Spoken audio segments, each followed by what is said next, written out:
South కొరియాలో ఒక robo పని భారం ఎక్కువై సూసైడ్ చేసుకొని చనిపోయింది అని మనం విన్నాం. ఇది శుద్ధ అబద్ధం.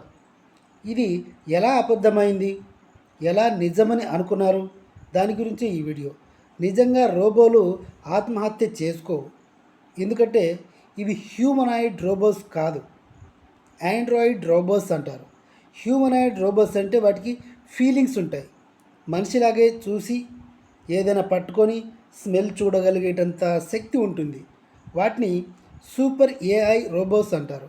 అవి ఇంకా డెవలప్ కాలేదు. ఒకవేళ అవే డెవలప్ అయితే మనతో కాపురం చేసేది మనుషులు కాదు, రోబోస్ అవుతాయి. వాటి రౌడీయిజం మనం తట్టుకోలేము. సో సౌత్ కొరియాలో జరిగింది ఏంటి అంటే, మిస్గైడ్ చేశారు దాన్ని. మిస్గైడ్ చేసి దాంట్లో ఉన్న కెమెరాసు సెన్సార్స్ కొంచెం కన్ఫ్యూజ్ అయిపోయి టెక్నికల్ ఎర్రర్ వచ్చి ఒక స్టైర్ కేస్ నుంచి స్లిప్ అయ్యి అది కింద పడింది. కింద పడిపోగానే సోషల్ మీడియాలో దాన్ని వైరల్ అయ్యేలాగా రోబో సూసైడ్ చేసుకుంది అని ఫన్నీగా ఎవరో పెట్టారు.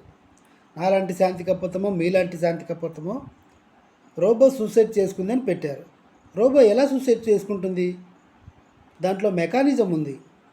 హ్యూమనాయిడ్ సిమ్టమ్స్, హ్యూమనాయిడ్ క్రియేటివిటీ, మనిషికి సంబంధించిన ఎలాంటి బాడీ పార్ట్స్ దాంట్లో లేవు. దానికి బ్రెయిన్ ఉండదు. అదొక మిషన్. ఎలా సూసైడ్ చేసుకుంటుంది? సో సూసైడ్ చేసుకుంది అన్న విషయం అయితే అబద్ధం. దానికి ఇన్స్ట్రక్షన్స్ సరిగా ఇవ్వకపోయేసరికి సరిగా వర్క్ చేయక ఇప్పుడు ఒక ఫ్యాన్ తిరుగుతూ ఆగిపోయింది. అది కాలిపోయింది. ఏదో బేరింగ్లో ఏదో ప్రాబ్లం వచ్చింది. అలా ప్రాబ్లం వచ్చి అది కింద పడిపోయింది. ఆ రోబో మెట్ల మీద నుంచి కింద పడిపోయింది.